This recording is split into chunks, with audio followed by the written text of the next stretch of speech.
Ahora en RPP al defensor del pueblo, señor Walter Gutiérrez. Buenos días, señor defensor. Fernando, Mónica, Carlos, buenos días. Muy buenos días. Hemos tomado nota de la carta que usted ha dirigido hace 2 días al primer ministro, en donde lamenta que una crisis política pueda añadirse a la crisis sanitaria y la crisis económica que estamos padeciendo. En ella usted postula que en exposición general que haga el señor Martos mañana se integren 3 ejes, es decir, abordar el tema sanitario, el tema económico y el tema social, que incluye el respeto de los derechos fundamentales de los ciudadanos. Explíquenos, por favor, qué es lo que ha querido transmitir usted al señor primer ministro.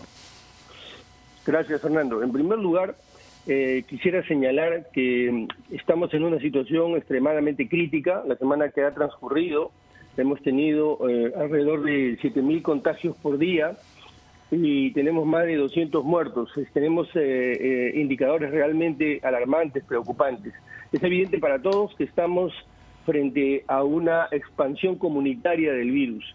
Y frente a eso, la Defensoría del Pueblo plantea que tiene que haber también una respuesta comunitaria, el apoyo de la sociedad civil organizada. Cuando hablo de respuesta comunitaria, me estoy refiriendo al tejido social más íntimo del país, que antecede incluso en muchos casos a los gobiernos locales, regionales, incluso en algunos casos al propio Estado. Me refiero a estas juntas que existen, las rondas campesinas, los clubes de madres, las juntas vecinales, las asambleas comunales, la federación de regantes, la federación de productores, en fin, todo ese tejido social que ha cubierto a lo largo de decenas de años, ha cubierto la ausencia y el vacío del Estado. Este tejido social existe, este tejido social es una realidad, y este tejido social sabe defenderse, y el Estado tiene que apoyarlo. Este capital social no lo podemos desaprovechar. Entonces, el planteamiento de la Defensoría del Pueblo es que el Estado hoy día necesita de que es su principal valor. No una. Pero ¿quién articula ese tejido? Permítame, sí, enseguida llego a ese punto, Mónica. Lo que quería señalar es que a lo largo de la historia, estas comunidades han dado prueba ostensible de su organización y su respuesta frente a adversidades. Recordemos, usted y yo, Fernando, Carlos, recordamos la época del terrorismo. Fueron las rondas campesinas, sí, claro, las que decisivamente contribuyeron a vencer al terrorismo. Ahora estamos frente a un desafío 100 veces o 1000 veces mayor. Mire usted lo que está pasando en Yucay, en Pisa. Las comunidades han decidido autoprotegerse y han decidido voluntariamente someterse a una cuarentena. Cientos, miles de ollas comunes se están constituyendo a lo largo de todo el país, haciendo gala de solidaridad, de entrega de esfuerzo. Pero lo que es una vergüenza, es una situación ominosa, es que estas ollas, estas organizaciones, aparte de entregar su esfuerzo y su trabajo, tengan que hacer colectas. Por eso el Estado tiene que acompañarlos concurrentemente a la gestión sanitaria, que ahora advierto que tiene un nuevo enfoque, y enhorabuena. Tiene que entenderse que estamos también frente a una crisis social, una crisis alimentaria. Hay cerca de 3 millones de personas que no tienen trabajo y por lo tanto no van a tener acceso al alimento.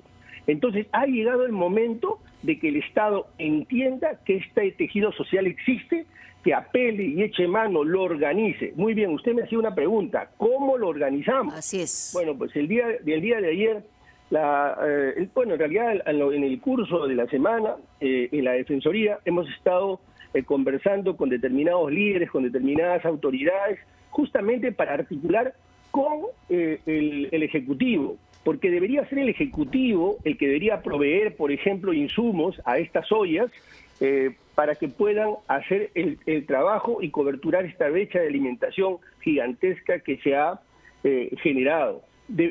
¿Para qué debería organizarse todas estas comunidades? Para la prevención del contagio. Ellos lo van a hacer mejor. Para el acceso de los alimentos y para la vigilancia de las autoridades, es decir, para que las autoridades puedan cumplir su función. Créanme que en muchos lugares estas organizaciones tienen mucha más ascendencia, mucha más autoridad que muchas autoridades locales e incluso regionales. Por eso sería absurdo, suicida diría yo, no apelar a este enorme capital social que ahí está, que siempre ha estado ahí. Lo que ha hecho la pandemia es correr el velo de una realidad que muestra un Estado ineficiente, invertebrado, desarticulado, sí, y un tejido social que ha cubierto ese vacío. Entonces, el planteamiento de la Defensoría es esto, y termino con esto. El día de ayer he conversado con numerosos rectores y los he convocado, y han estado de acuerdo con nosotros en el sentido de que las universidades no pueden solo estar dando clases a distancia. En otros países las universidades se están organizando, están haciendo aplicativos para poder, por ejemplo, tener un registro de todas estas ollas comunes, servir de enlace entre el Estado y estas ollas comunes para poder entregar los insumos. Necesitamos articular a los gremios, a las universidades, a las comunidades. Con ellos nosotros creemos que tenemos mucho más posibilidades de empezar a revertir esta situación. Y por eso la Defensoría se echa la tarea de empezar a organizar a todos estas células sociales que existen en el país. Doctor Gutiérrez, ¿cómo está? Buenos días. Buenos días, Carlos, ¿cómo está? Quería preguntarle, es cierto, la población necesita trabajar, hay mucha gente que ha perdido su puesto de empleo y no puede quedarse de brazos cruzados, como se dice. Sin embargo, ayer escuchábamos a la ministra de Salud hablar acerca de la posibilidad de retomar medidas radicales en cuanto a prevención de salud porque el índice de contagios está subiendo. Le pregunto, doctor Gutiérrez, si es que en estos momentos estamos como para soportar nuevamente este tipo de medidas radicales. Y se lo pregunto porque, efectivamente, la gente tiene que trabajar, necesita vivir, necesita comer. Y no sé, repito, si estamos en estas condiciones o es viable en este momento para usted. Mire, Carlos, el orden que nosotros hemos puesto en el comunicado, el orden de prioridades que hemos puesto en el comunicado o el oficio que hemos enviado al presidente del Consejo de Ministros es el siguiente. Tenemos que gestionar la crisis sanitaria, la crisis social, que una de sus expresiones más agresivas en este momento es la crisis alimentaria. Y en tercer lugar, la crisis económica. Entonces, sin salud no hay economía posible. Sin alimentación no hay economía posible. Ese es el orden. Sin embargo, usted está viendo que esto se puede hacer de manera racional, de manera inteligente. Tampoco puede hacerse de una manera transversal, porque ya lo hicimos y el tiempo que ganamos, desafortunadamente, no lo hemos aprovechado adecuadamente. Según las declaraciones que yo he escuchado, esto no es que vaya a ser de una manera transversal, sino va a ser de una manera más inteligente y mucho más focalizada. Es la difícil tarea de esta gestión de compaginar, de vertebrar tanto la gestión sanitaria, la gestión de la crisis social, que como digo, se tiene 1000 rostros en este momento, y salir de esta difícil situación económica en la que nos encontramos. Señor Walter Gutiérrez, en la carta que usted le ha mandado al primer ministro el sábado pasado, usted hace referencia a ciertas informaciones que por mandato constitucional usted ha solicitado al gobierno, pero que no le han sido proporcionadas. ¿Puede usted precisarnos, por favor, qué informaciones son estas que le vienen siendo rechazadas? Bueno, hay que recordar que de acuerdo a la Constitución, todas las instituciones del Estado tienen el deber de colaborar con la Defensoría del Pueblo. Quiero aprovechar su pregunta para señalar que la Defensoría del Pueblo es un supervisor de los derechos fundamentales.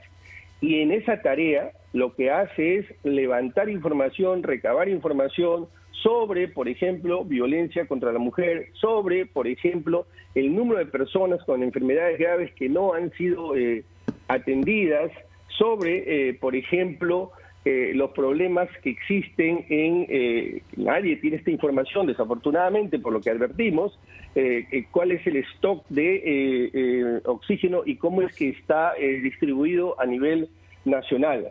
Entonces, este es uno de los graves problemas. Mire, Fernando, la simetría de la información se hace mucho más aguda cuando uno es más vulnerable y cuando es más pobre.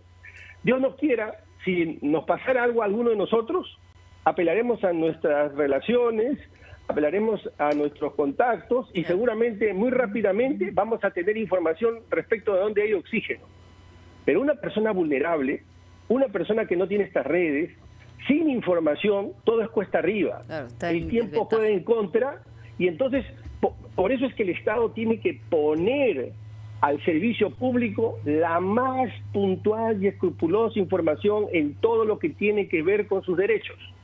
Entonces, la ausencia de información es letal, conspira contra la salud de los ciudadanos más vulnerables. Ese es el punto de la decisión. Tomamos nota de esos puntos sobre los que usted reclama información. Muchas gracias. Mónica, vamos a una pausa de los titulares. Correctamente. Muchas gracias, señor del pueblo. Muchas gracias.